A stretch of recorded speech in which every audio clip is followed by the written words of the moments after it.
van ram ngai na te kan lo nei hian kan rin na at chak thin khem hun lo te kan nei hian kong dik lo kong sual kong kan zo na tu na ta min chan bok thin kha tiang kha ni wang hian kan zawai tan hian apoi mu em fit ani ti kha kan riat apoi mu ani he lau na dik ani a wing tu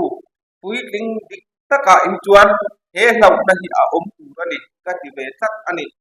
van ram kai lau na lampang kha tiang lau na zong ni lau in khem hun a lau sia lau na ka mo ta kal sual palang e kong dik lau hi ka zo palang ti lau na ka a nge zo ani enga ti nge kalau pian kher le ti hian sia ni aso to lo bi ko ni aso to chuang lo ani eng ma hi chu wang chuan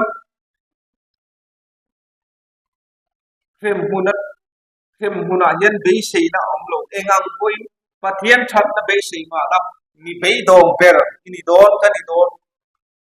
chu wang chuan in pathian in khong ai na hu mi pe lai hian pathian thu hi oi akong ni zo tam ma ku be sei nei mi singa tanga la ko ani to chuan a ai na thak ki lo kal ngai ka hi lo mi be do kan ti tam tak te ka be do kan ti tam tak a hian ani ta ka chuan be sei na chete hi kan lo la nei se ani ma se be sei na ber ra ko ani to chuan kal ngai na hi to lo chu tiang mun a chu arab tha ani khem hun hi tu ma kal na ni a i lo ha nakina apiang tharang ti hi riêng ru hian atong ka chuak chuan kan soi lo bai thei ma se kan riêng ru ngai tu na kan kan malam pun kan plan da na hian nakina pian thar tu kan po thi trong ka chuak chuan kan soi lo ma se kha aris ki imaya ala mani mi hing te hian kan malam pun kan soi thei reng lo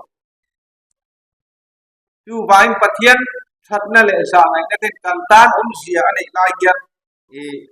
kan la biang thar lo ani chuan pian thar lali suwa hi kan zong a hun to ani kan thu sai ti to nan nakina piang thar mayang su tun hi pathian that na te za mai na te a khongai nai min chan dam na zong te kan tan sia ani lai hian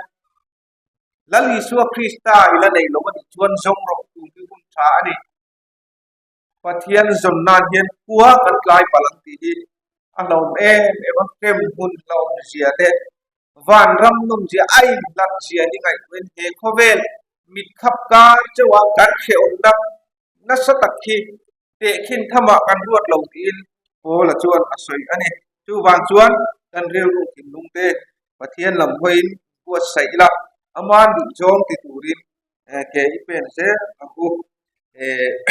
kan thu soi te la kan ja ta bang som chak ro se